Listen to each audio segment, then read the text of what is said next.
सभी का डाउटनेट पर बात कर रहे हैं। यहाँ पर बेटा जी हमारा अध्याय चल रहा है पुष्पे पादपों का शारीर, जिसमें हम बात कर रहे थे ऊतकों की। कौन कौन से ऊतक पढ़ चुके हैं, याद होगा आपको कौन सा?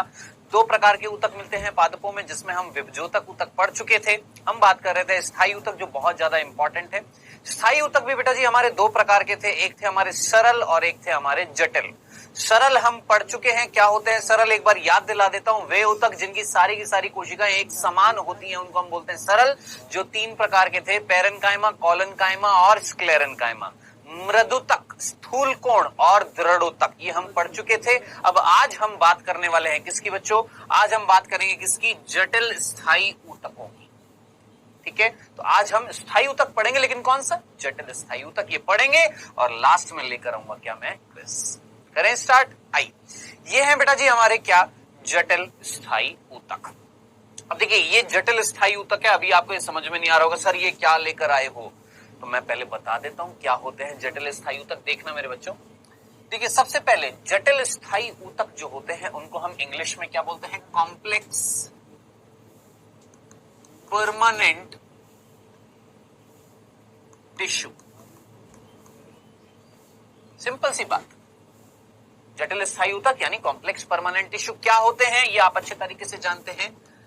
वे ऊतक, ध्यान से सुनना, वे ऊतक जो अलग अलग प्रकार की कोशिकाओं से बने होते हैं, बताया था ना। वे ऊतक जो अलग अलग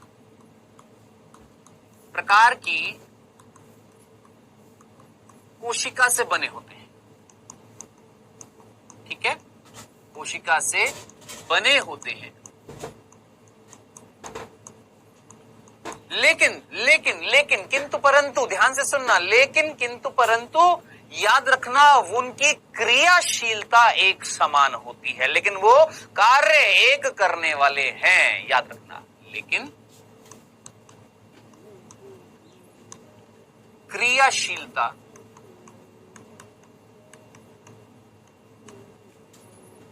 एक समान होती है।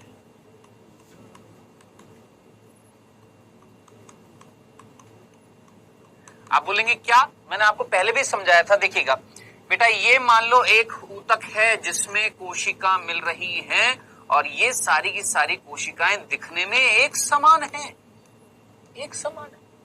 ये है सरल स्थायी ऊतक। याद आ रहा? पैरेन्काइमा, कॉलनकाइमा, स्क्लेरेन्काइमा, ये है सरल स्थायी ऊतक। लेकिन मैंने बोला एक ऐसा ऊतक जिसमें अलग अलग प्रकार की कोशिकाएं हैं। क्या है? अलग अलग प्रकार की कोशिकाएं हैं। ठीक है, तो इस प्रकार का ऊतक जो होएगा, जो अलग अलग प्रकार की कोशिकाओं से बना हुआ है, लेकिन ये मिलकर एक कार्य करने वाले हैं, यानी क्रियाशीलता अगर मैं देखूं तो समान रहेगी, है ना, लेकिन क्रियाशीलता सब मिलाकर एक रहेगी। ठीक है, यहां पर ये सारे के सारे क्रियाशीलता के आधार पर समान है, ये भी क्रियाशीलता के आधार पर समान है, लेकिन जरा देखिए, कोशिकाएं दिखने में अलग अलग नहीं है, कोशिकाएं दिखने में समान नहीं है। ये क्या थे आपके? सरल थे। ये क्या थे आपके? जटिल थे। तो जटिल का मीनिंग तो आपको समझ में आ गया। ये मैं पहले भी बता चुका हूं कि वे ऊतक जो अलग अलग प्रकार की कोशिका से बने होते हैं लेकिन क्रियाशीलता के आधार पर समान होते हैं, उन्हें क्या बोलते हैं हम? जटिल स्थायी ऊतक। बेटा जी आप अच्छे तरीके से जानते हैं कि जटिल स्थायी ऊतक जो होते हैं वो दो प्रकार के होते हैं। कितने प्रकार के हैं बच्चों? दो प्रकार के। एक है जाइलम, जो आप अच्छे तरीके से नाम जानते हैं, या इसका दूसरा नाम होता है दारू। ठीक है, याद रखना, या तो जाइलम बोलते हैं या दारू बोलते हैं। दूसरा होता है फ्लोएम। दूसरा क्या होता है बेटा जी? फ्लोएम। ठीक है, फ्लोएम जो होता है इसे हम पोषवाह बोलते हैं। ध्यान से सुनना, इंग्लिश में फ्लोएम ही बोलते हैं और इसको इंग्लिश में जाइलम बोलते हैं। ठीक है, जाइलम इंग्लिश में, इसी जाइलम को हमने हिंदी में भी जाइलम ही बोला, लेकिन हिंदी में एक मेन नाम जो है वो है दारू। ठीक है, हंसना मत, क्या नाम है? दारू। ओके, फ्लोएम को फ्लोएम भी बोला और एक और नाम हिंदी में क्या? पोषवाहा। ठीक है। तो ये दो प्रकार के आपके क्या होते हैं, जटिल स्थायी ऊतक बेटा जी। ये जो अब आगे आने वाली चीजें है ना इस चैप्टर की, बहुत इंपॉर्टेंट है, तो गौर से सुनिएगा, क्योंकि आगे आने वाली चीजें थोड़ी सी टफ हो सकती है, तो समझने की कोशिश करना, ठीक है। देखिए बेटा, दोनों में सबसे पहला डिफरेंस, या मैं बोलूंगा सिर्फ एक ही डिफरेंस अभी आपने याद रखना है दोनों में, वो ये कि ये दोनों, सबसे पहले तो ये सोचो, ये दोनों आपके संवहन ऊतक है। संवहन ऊतक यानी वेस्कुलर टिश्यू। अब आप बोलेंगे सर संवहन ऊतक वेस्कुलर टिश्यू का मतलब ऐसे ऊतक जो संवहन करेंगे। संवहन का मतलब जरा सोचिए, बसों के ऊपर नहीं लिखा होता, बस के ऊपर वाहन बोलते हैं ना, जैसे क्या बोलते हैं, राजस्थान परिवहन निगम, बिहार परिवहन निगम, यूपी परिवहन निगम बोलते हैं ना। तो परिवहन का मतलब क्या होता है, एक जगह से दूसरी जगह जाना, है ना, होता है ना। अब जरा सोचिए, हमने क्या बोला, संवहन ऊतक यानी ये वहन करने वाले हैं, ये एक जगह से दूसरी जगह किसी ना किसी चीज को ले जाने वाले हैं, इसीलिए हमने इन दोनों को बोला संवहन ऊतक। अब आप पूछेंगे सर ये किसका संवहन करते हैं, ये नवी कक्षा में आ जाती है चीज, आप अच्छे तरीके से जानते हैं बेटा। जाइलम जो होता है, ये जाइलम जो होता है ये वहन करता है, परिवहन करता है, ट्रांसपोर्ट करता है किसका, जल, और उसमें खुले हुए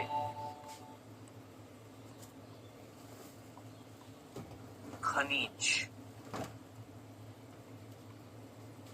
क्या शब्द लिखा बेटा मैंने, अभी तक आपने सुना होगा जल का परिवहन करता है ना। आप मुझे बताओ, आप जल पीते हो, आप पानी पीते हो, क्या उस वाटर में, उस जल में मिनरल्स हैं, मिनरल्स जैसे जैसे कैल्शियम, मैग्नीशियम, फास्फोरस, पोटेशियम, क्या ये है या नहीं है बेटा। आपका जल कहां से आ रहा है, मृदा से आ रहा है ना, मिट्टी में। मिट्टी में क्या मिलते हैं, खनिज मिलते हैं, तत्व नहीं मिलते। आप केमिस्ट्री में पढ़ते होंगे ना, तत्व होते हैं, एलिमेंट्स होते हैं ना, केमिस्ट्री में पीरियोडिक टेबल पढ़ते होंगे, उसमें तत्व होते हैं ना, एलिमेंट्स होते हैं ना। वो तत्व जो हमारे लिए लाभकारी होते हैं, पादपों के लिए लाभकारी होते हैं, उन्हें हम बोलते हैं खनिज, मिनरल्स। अब आप थोड़ा सा कॉमन सेंस लगाएं, देखिए गोल्ड जो है, गोल्ड है ना, सिल्वर जो है, ये भी खनिज, ये भी आपके तत्व है, लेकिन क्या इन तत्वों को हम मिनरल्स बोलते हैं, नहीं बोलते। समझना बेटा मैं क्या कहना चाह रहा हूं। देखिए कैल्शियम है, मैग्नीशियम है, कॉपर है, जिंक है, लोहा है ना, ये सारे के सारे जो होते हैं इनको हम बोलते हैं खनिज है, ये एक तत्व। लेकिन वो तत्व जो लाभदायक होते हैं किसी सजीव के लिए, उन्हें हम क्या बोलते हैं, ऐसे तत्वों को हम क्या बोलते हैं, खनिज, ठीक है। तो बेटा हमारा जो जल होता है ना, वो जल में घुले रहते हैं, क्या, खनिज घुले रहते हैं। अब जरा सोचिए, पेड़ की जो नीचे जो जड़ें हैं वो पानी को खींचती है, पानी उनके अंदर आता है। अब उस पानी में क्या है, उस जल में क्या घुला हुआ है, तो उस जल में घुले रहते हैं क्या, खनिज, जैसे कैल्शियम, मैग्नीशियम, पोटेशियम, फास्फोरस, है ना। ये सारे के सारे क्या होते हैं बेटा, खनिज उस जल में घुले रहते हैं। यानी जल और उस जल में घुले हुए मिनरल्स, इन दोनों का संवहन कौन करता है, जाइलम या दारू जो है वो वाहन करती है या परिवहन करती है, किसका, इनका। बताएं, सिंपल सी चीज समझ में आ गई, कंफ्यूजन तो नहीं था। आइए नाम में जरा देखिए क्या लिखा हुआ है, पोष वाह, नाम में पोष आ रहा है। आप मुझे बताएं सोच समझकर, कहीं ना कहीं एक पेड़ खाना बनाता है या नहीं बनाता। आप बोलेंगे हाँ सर बनाता है, कहां बनता है उसका खाना, दिमाग लगाओ, कहां बनता है एक पेड़ में खाना, कहां बनता है। आप बोलेंगे सर पत्तियों में, कौन सी प्रक्रिया से, प्रकाश संश्लेषण से बनता है ना। ये तो बिल्कुल बेसिक सी चीज है, इतनी तो समझ में आती है ना कि एक पत्ती है, प्रकाश संश्लेषण करती है, फोटोसिंथेसिस करती है, और क्या बनाती है, भोजन बनाती है, किस रूप में, ग्लूकोज के रूप में। ये सिंपल सा कंसेप्ट समझ में आता है, नहीं आता छोड़ो। इतना तो समझ में आता है ना कि पेड़ पौधे स्वपोषी होते हैं, अपना खाना खुद बनाते हैं। कौन सी प्रक्रिया से, प्रकाश संश्लेषण से। कहां पर हो रही है बेटा, पत्ती में हो रही है, ठीक है। अब जरा सोचिए, पर्ण में, लीफ में खाना बन गया।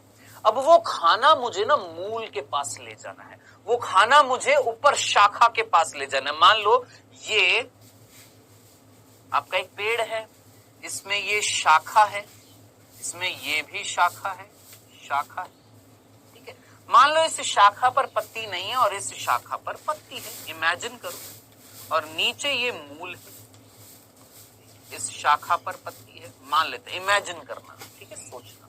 बेटा आप मुझे बताएं खाना कहाँ बना? आप बोलेंगे सर ये जो पत्तियां हैं इनके अंदर खाना बन गया। मैं बोलूंगा वाह भाई वाह, गजब, बहुत ही अच्छे, पत्तियों में क्या बन गया? खाना।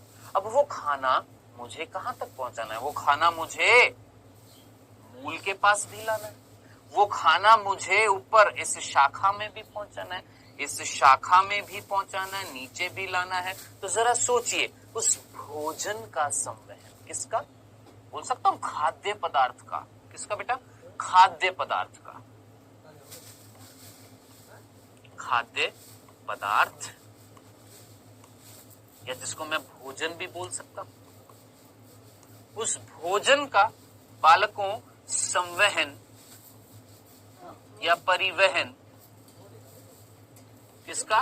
भोजन का संवहन या खाद्य पदार्थ का संवहन कौन करा रहा है मेरे भाई? फ्लोएम करा रहा है। बताओ ये बच्चों वाली, छोटे छोटे बच्चों वाली चीज समझ में आई है या नहीं आई है? सिंपल सी बच्चों वाली चीज समझ में आई है ना? क्या? फ्लोएम खाना लेकर जा रहा है, भोजन लेकर जा रहा है, और जाइलम जल लेकर जा रहा है। जल में क्या घुले हुए हैं? खनिज घुले हुए हैं। बताएं, इतनी सी बात, सिंपल सी बात, क्लियर है? A to Z समझ में आ गई है। अब हम थोड़ा सा ना डिटेल में जाएंगे। अब हम 9वीं 10वीं कक्षा में नहीं, हम 11वीं कक्षा में है ना? और 10वीं कक्षा और 11वीं कक्षा में फर्क कितना है? एक चींटी है और एक हाथी है, याद रखना, भूल मत जाना, याद रखना इस चीज को कि 10वीं कक्षा की पढ़ाई मान लो चींटी की तरह थी, तो 11वीं और 12वीं कक्षा की जो पढ़ाई है वो हाथी की तरह, यानी बहुत सारी चीजें पढ़ने को पड़ेंगी। तो अपनी सीट की पेटी बांध लीजिए, बेल्ट बांध लीजिए, क्योंकि हम स्टार्ट करने वाले हैं सबसे पहला जटिल स्थायी ऊतक कौन सा? जाइलम। करें स्टार्ट। आइएगा बेटा जी, यहां पर ये है कौन? जाइलम। ये है कौन? जाइलम। दिख रहा है आपको डायग्राम? कंफ्यूजन तो नहीं है? अब जाइलम का दूसरा नाम ऑलरेडी मैंने आपको बता दिया है, दारू बोलते हैं, ठीक है? अब एक एक चीज हम पढ़ने वाले हैं किसके बारे में? जाइलम के बारे में। आइए बेटा जी, यहां पर सबसे पहला बिंदु ध्यान से सुनना।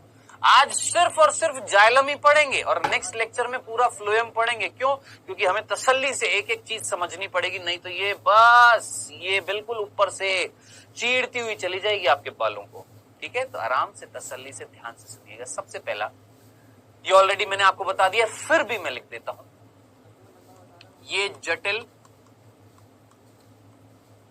स्थायी ऊतक, ये जटिल स्थायी ऊतक जल में घुलनशील,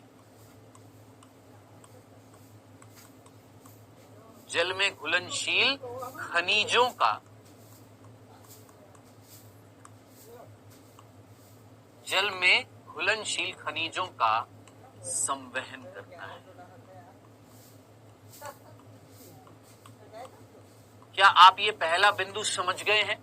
सिंपल सा, क्या किसका संवहन कर रहा है बच्चों? ये ऑलरेडी मैंने आपको बता दिया, जल, और उस जल में जो घुलनशील है कौन? खनिज, उनका संवहन कर रहा है मेरे प्यारे बच्चों। किसका? जल में घुलनशील खनिजों का संवहन कर रहा है कौन? जाइलम या आपका दारू, ठीक है? कंफ्यूजन तो नहीं है? दूसरा बिंदु, आप मुझे बताएं, ये जाइलम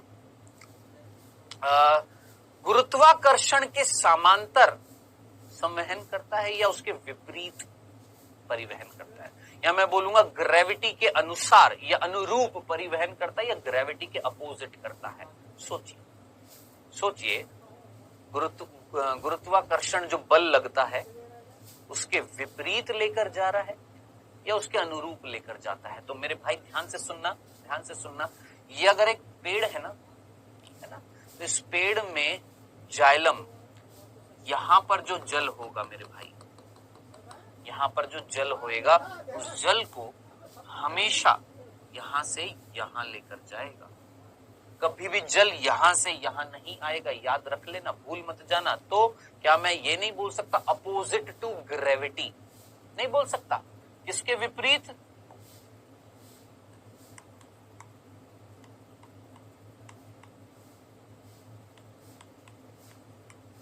गुरुत्वाकर्षण के विपरीत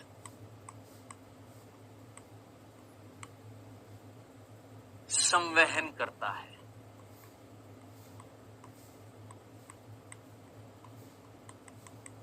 ठीक है, ये चीज ना मैं हर साल अपने बच्चों को बताता हूं।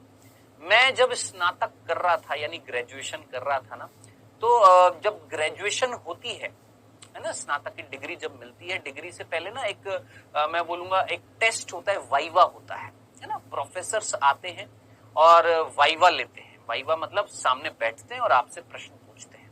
तो एक आईआईटीएन आए थे, उन्होंने मेरा वाइवा लिया था। एक आईआईटी दिल्ली से एक प्रोफेसर आए थे, उन्होंने मेरा जब वाइवा लिया तो उन्होंने मेरे से पूछा कि बताओ प्यारे बच्चे, ऐसे ही बोला था उन्होंने, बताओ प्यारे बच्चे एक चीज मुझे बताओ, कोई एक ऐसी चीज बताओ, एक नहीं दो चीजें ऐसी बताओ जो गुरुत्वाकर्षण के विपरीत जाती है।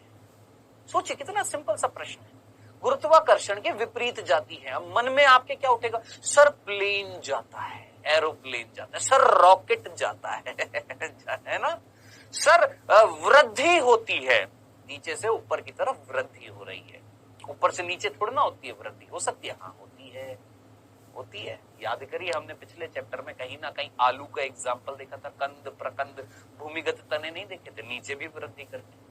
लेकिन ऐसी चीज जो नीचे से हमेशा ऊपर ही जाएगी, वो बताओ, वो बताओ जो नीचे से ऊपर जाएगी। मैंने आंसर दिया था क्या?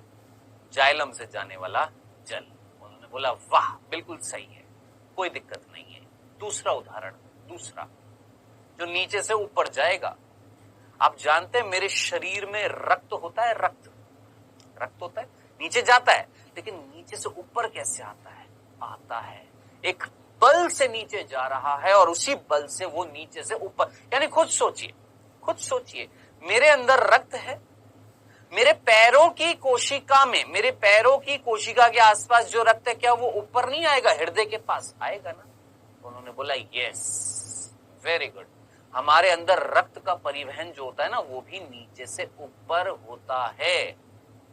अब आप बोलेंगे सर आप ऐसे खड़े हो तो नीचे से ऊपर जाएगा, आप जब बैठ जाओगे तो भी नीचे से। अरे मेरे भाई, लेट जाऊंगा तब भी अपोजिट डायरेक्शन में ही तो जाएगा। हो सकता है आपको ये थोड़ा सा कंफ्यूजिंग लगे, लेकिन अभी के लिए सिर्फ इतना समझना, क्या बेटा, क्या ये कंसेप्ट समझ में आया? जाइलम जो होता है वो गुरुत्वाकर्षण के विपरीत संवहन करता है या नहीं करता है? इतनी सी बात समझ में आ गई है, कंफ्यूजन तो नहीं था। चले आगे पक्का। अब आइए, अब नेक्स्ट चीज ध्यान से सुनना। ये सिंपल से दो बिंदु थे, ये अभी मैं आपको समझाऊंगा। ट्रैकीड और वाहिका ये क्या है ये भी आएगा, मैं समझाऊंगा। उससे पहले ध्यान से सुनना। कितने बिंदु हो गए मेरे भाई? दो हो गए, तीसरा ध्यान से सुनना। किसका? जाइलम का तीसरा बिंदु। ध्यान से सुनना बेटा। देखिए मेरे को एक चीज बताइए, मैंने आपको इस चैप्टर को जब स्टार्ट किया था तो मैंने आपको कुछ प्राथमिक और द्वितीय कुछ याद आ रहा है? प्राथमिक द्वितीय ये शब्द याद आ रहे हैं? बताए थे कि वे ऊतक जो एक पादप के जीवन काल में पहले आते हैं उनको हम क्या बोलते हैं? प्राथमिक ऊतक। अब वो प्राथमिक आपके क्या हो सकते हैं? विभजोतक हो सकते हैं। और वही प्राथमिक विभजोतक क्या बना रहे थे? प्राथमिक स्थायी ऊतक बना रहे थे, है ना। जो बाद में आएंगे वो क्या कहलाएंगे? द्वितीय विभजोतक, या वो द्वितीय विभजोतक क्या बनाएंगे? द्वितीय स्थायी। याद है ये कंसेप्ट? भूले तो नहीं है? पक्का ना? अब ध्यान से सुनना बेटा, ये जाइलम और फ्लोएम जो है, ध्यान से सुनना, ये जो जाइलम और फ्लोएम है ये स्थायी ऊतक है। क्या है? स्थायी ऊतक है। और स्थायी ऊतक कौन बनाता है? हमेशा पुरानी चीजों को रिवाइज करा करो, दिमाग जो है चलना चाहिए, बस रुकना नहीं चाहिए। स्थायी ऊतक कौन बनाता है? विभजोतक बनाता है।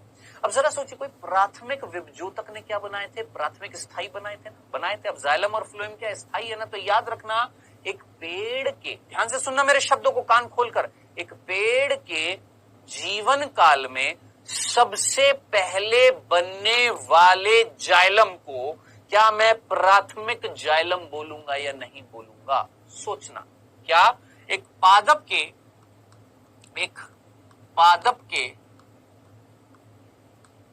जीवन काल में बनने वाले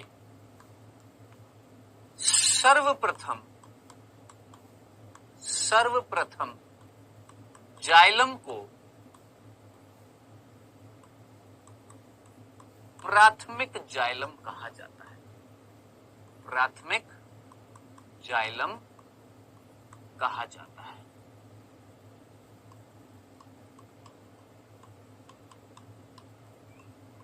बताएं मेरे बच्चों, इतनी सी बात समझ में आ गई। तो प्राथमिक जाइलम क्या था? वो जाइलम जो एक पेड़ के जीवन काल में सबसे पहले बनता है। इतनी सी बात समझ में आ गई। अब ध्यान से सुनो, अब ध्यान से सुनो।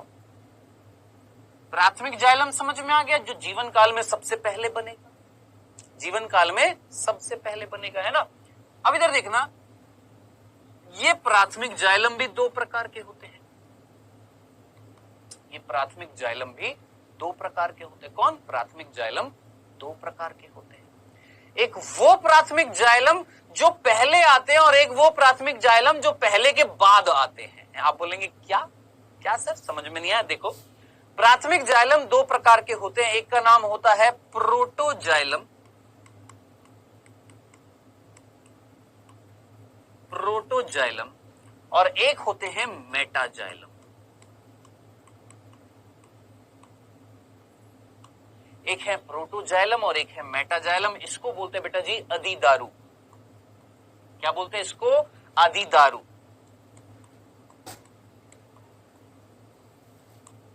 और इसको बोलते हैं पूर्वदारु, सॉरी पश्चेदारु। पूर्व नहीं, पश्चेदारु।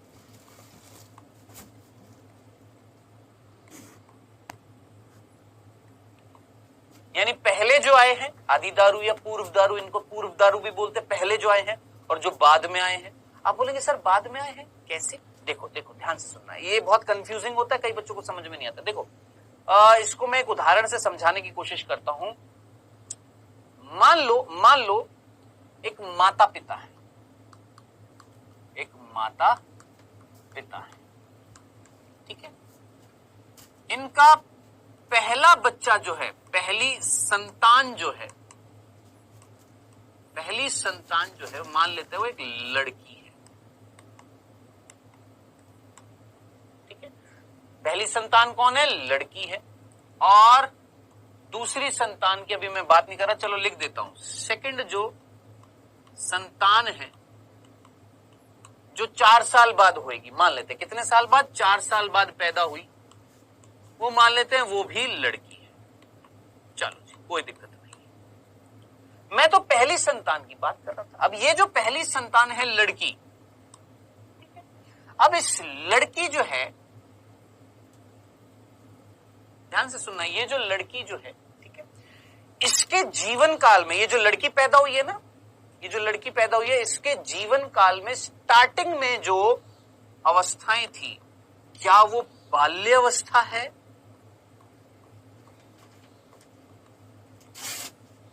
या जनन अवस्था है? सोचना। एक सिंपल सी चीज मैंने आपसे पूछी, बाल्यावस्था पहले आएगी कि जनन अवस्था पहले आएगी? आप जरा सोचिए। आप बोलेंगे सर पहले आएगी बाल्यावस्था, बाद में आएगी जनन अवस्था। यही तो होता है।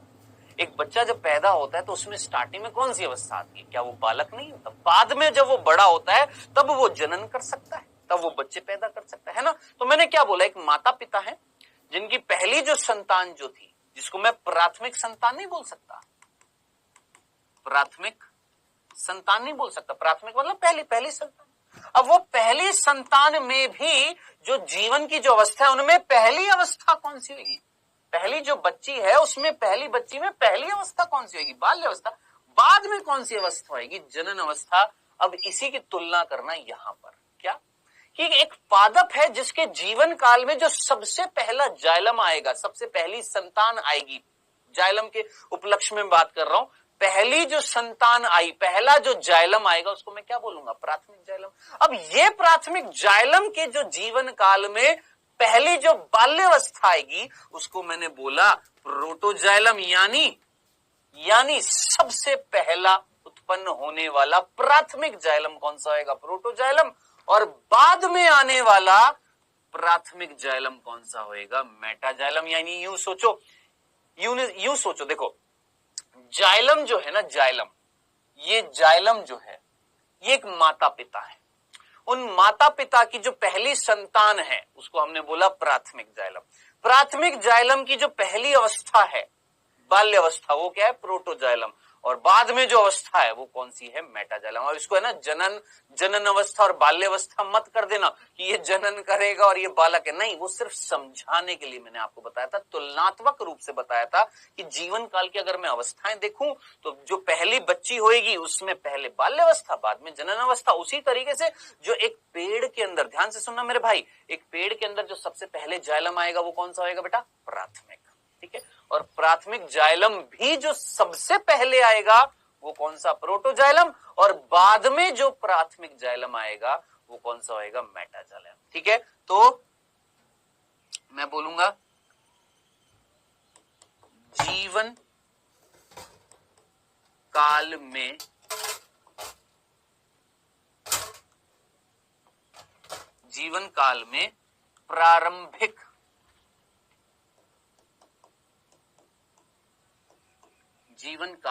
प्रारंभिक याद रखना, प्रारंभिक प्राथमिक जाइलम, जीवन काल में जो सबसे पहला जो प्राथमिक जाइलम आएगा वो है प्रोटोजाइलम, और जीवन काल में बाद में आने वाला प्राथमिक जाइलम, बाद में आने वाला प्राथमिक जाइलम।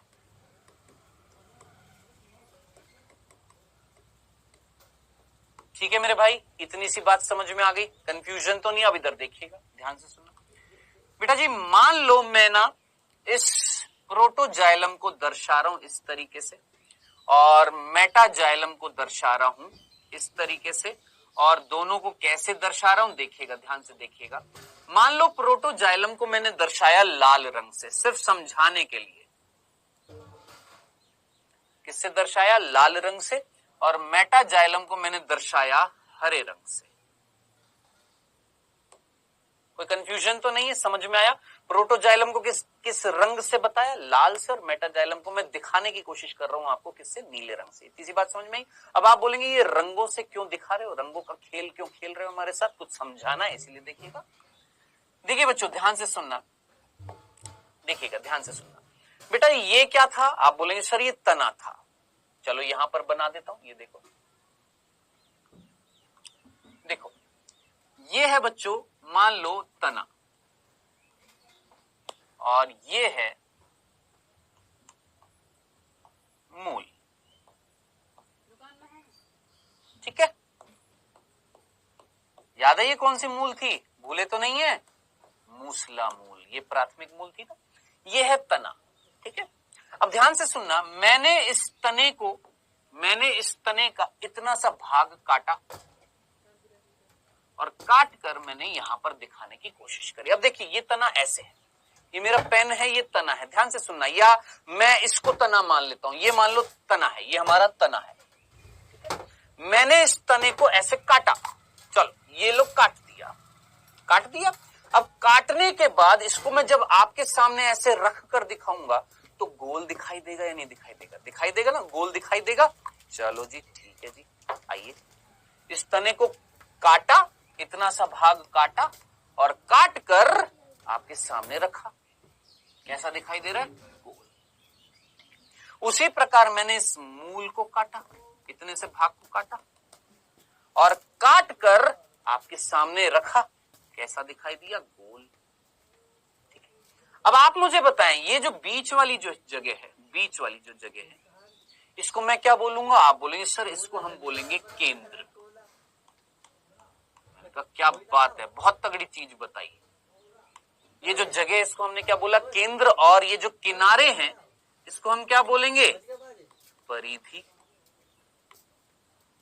दिन बच जाएंगे। आप बोलेंगे सर बहुत तगड़ी चीज बताई, हमें तो पता ही नहीं थी। बीच वाली जगह क्या कहलाएगी, केंद्र, और किनारे वाले भाग क्या कहलाएंगे, परिधि, है ना। अब इधर देखना, मैं जो चीज दिखाने वाला हूं ध्यान से देखना। ये है बेटा जी जाइलम, सिर्फ समझाने के लिए बता रहा हूं, देखिएगा।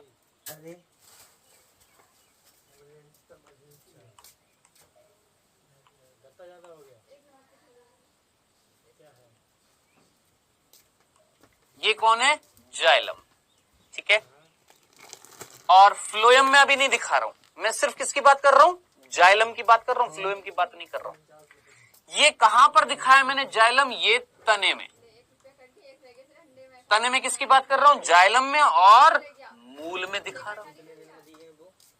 ये मूल का अनुप्रस्थ काट है, अनुप्रस्थ काट दिया, और तने का अनुप्रस्थ काट है। अनुप्रस्थ यानी इस तरीके से काटा और काट कर हमने देखा इसको। ठीक है, हमने देखा तने के अंदर, और हम देखने वाले मूल में क्या क्या चीजें होने वाली हैं, कैसे कैसे जाइलम मिलने वाला है। ध्यान से देखना, ध्यान से देखिएगा बच्चों, यहां पर ध्यान से देखिएगा।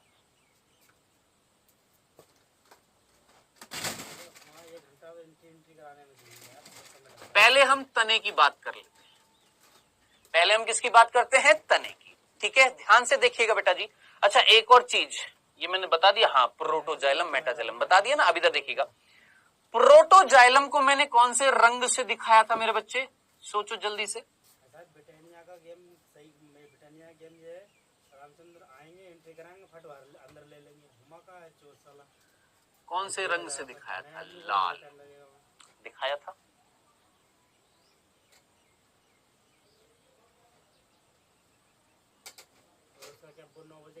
आपको कुछ अंतर दिखाई देता हुआ पड़ रहा है या नहीं पड़ रहा?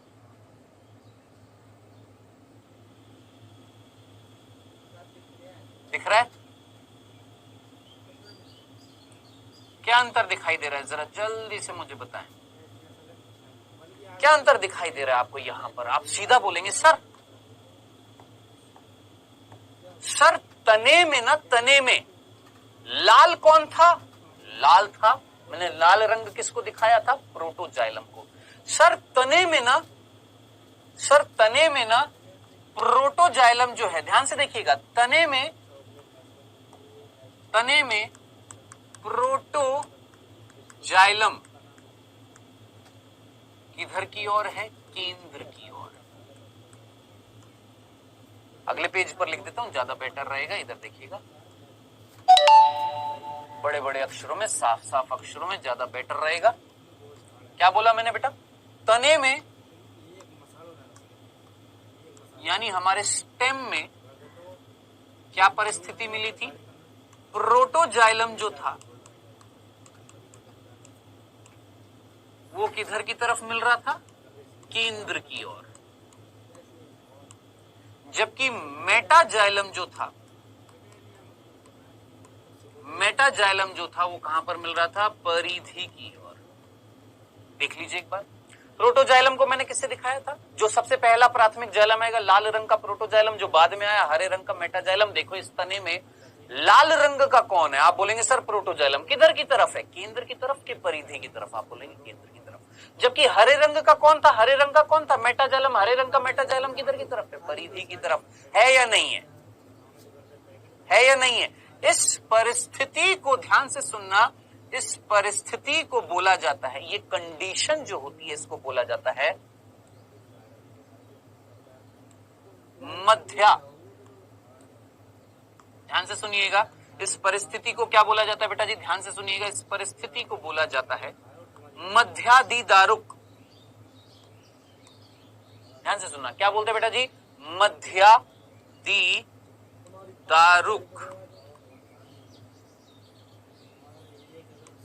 इंग्लिश में बोलते हैं एंडार्क। बताएं, क्या ये सिंपल सी कंडीशन आपको समझ में आई है या नहीं आई है? किसकी? तने की। तो तने में ये परिस्थिति मिलती है क्या? प्रोटोजाइलम किधर की तरफ?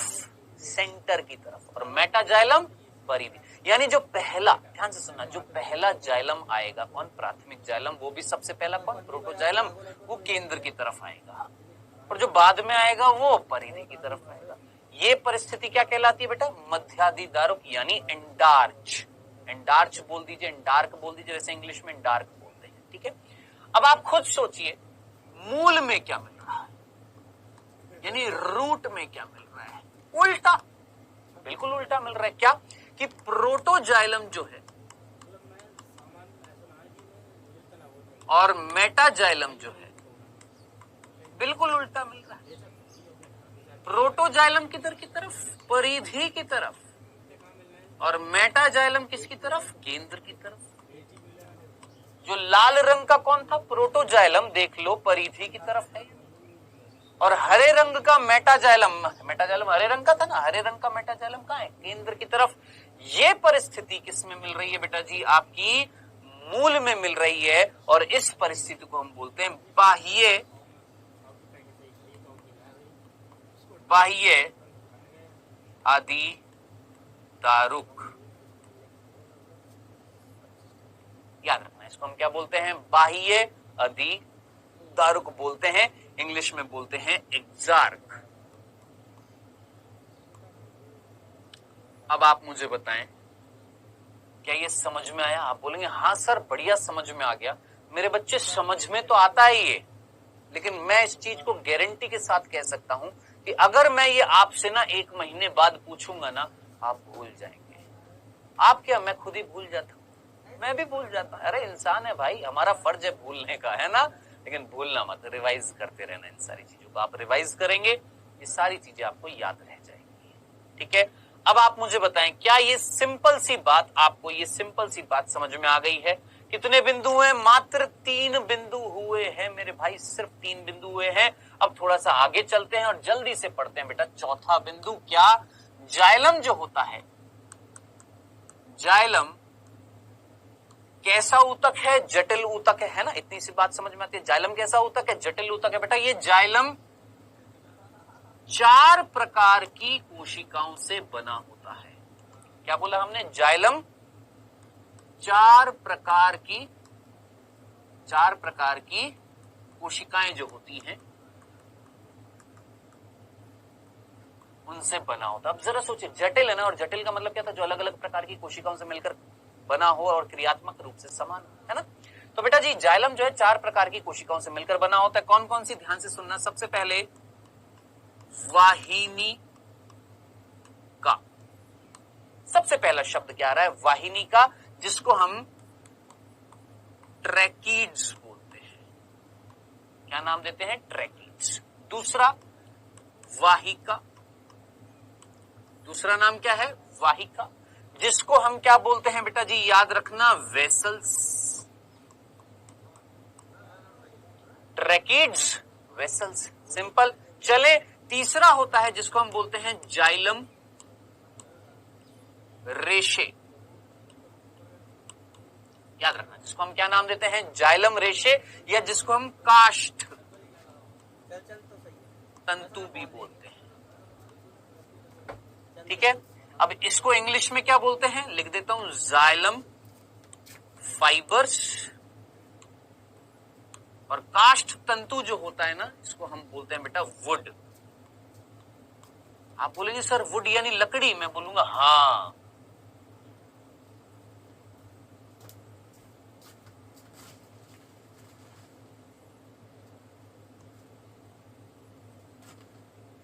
ये चैप्टर बहुत बहुत बड़ा है और बहुत कंफ्यूजिंग भी है, तो ध्यान से सुनना।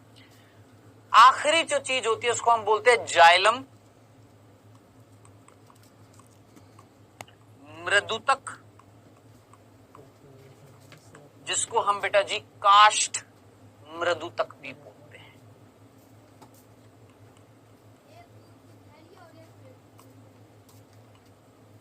या जाइलम पैरेन्काइमा भी बोलते हैं।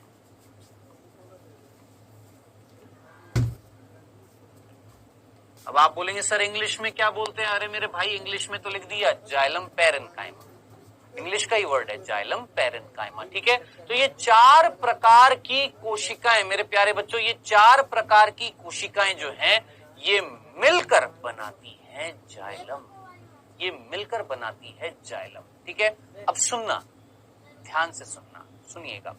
इनमें अंतर क्या क्या है एक एक करके हम सारे पढ़ेंगे, लेकिन उससे पहले एक सिंपल सी चीज समझने की कोशिश करते हैं। सिंपल सी चीज, सिंपल सी चीज नहीं, सिंपल नहीं, सिंपल सी चीज, सिंपल सी एक चीज समझने की कोशिश करते हैं। सबसे पहला बिंदु बेटा जी यहाँ पर ध्यान से सुनना, ये वाहिनिकाएं मृत कोशिका है।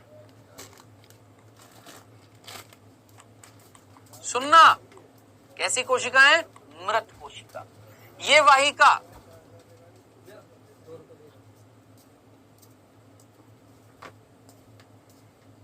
ये भी मृत कोशिका। कैसी कोशिका है बच्चों? मृत कोशिका। और ये भी, अरे जरा सोचिए, इसमें कहीं रेशे वर्ड आ रहा है, तंतु वर्ड आ रहा है, फाइबर्स वर्ड आ रहा है, और सिंपल बोलूं जाइलम, इसका एक और नाम लिख देता हूं मैं, ऊपर लिख देता हूं जाइलम दृढ़ोतक। अब आप मुझे बताएं, आपको याद आ रहा है दृढ़ोतक कौन था? स्क्लेरेन्काइमा। कैसा होता था? मृत नहीं होता था, ये भी मृत कोशिका है। अब आखिरी चीज आप मुझे जरूर बताएं, ये जो आखिरी कोशिका है इसमें वर्ड आ रहा है पेरेन्काइमा। आप मुझे बताइएगा पेरेन्काइमा या मृदुतक जो होता था वो कैसी कोशिका होती थी? याद करिए, मैंने आपको बताया है कैसी होती थी, मृत के जीवित। जीवित, तो याद रखना ये जीवित कोशिका है।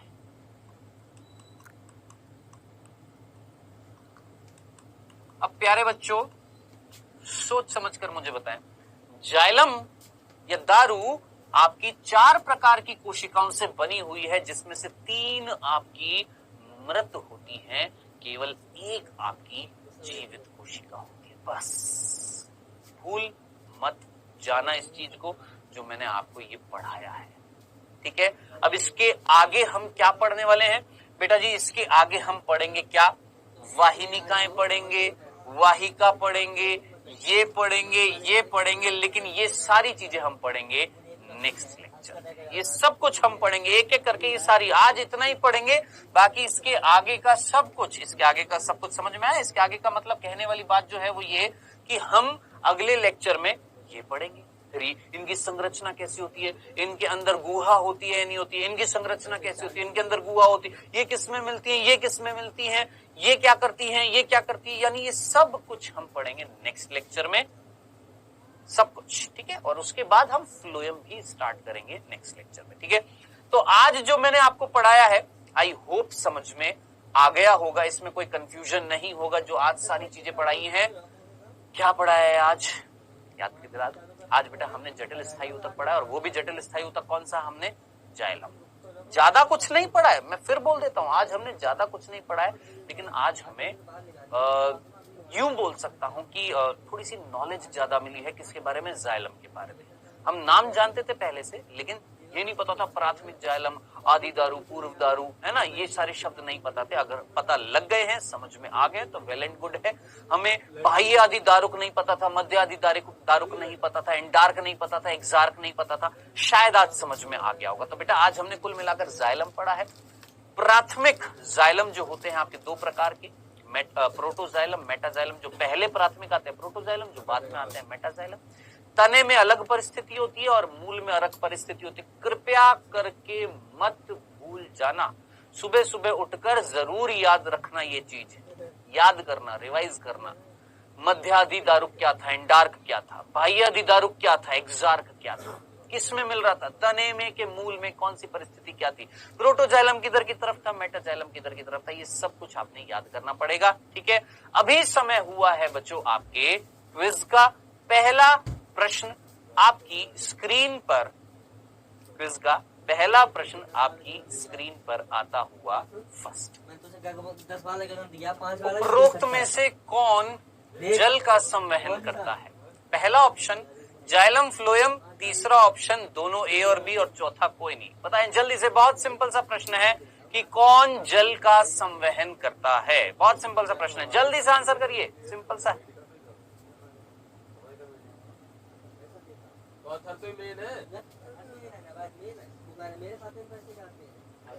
दूसरा प्रश्न और भी सिंपल, उपरोक्त में से कौन खाद्य पदार्थ का संवहन करता है?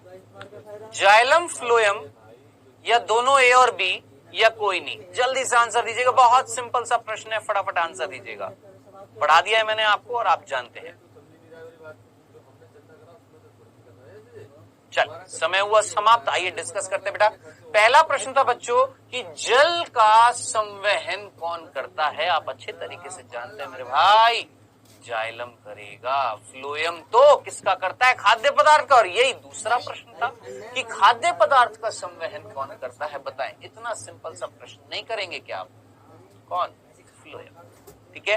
ये सिंपल से प्रश्न रखे थे मैंने आपके ठीक है, आगे आगे आने वाले समय में और टफ लेकर आऊंगा, अभी थोड़ा सिंपल से स्टार्ट करते हैं ना, है ना।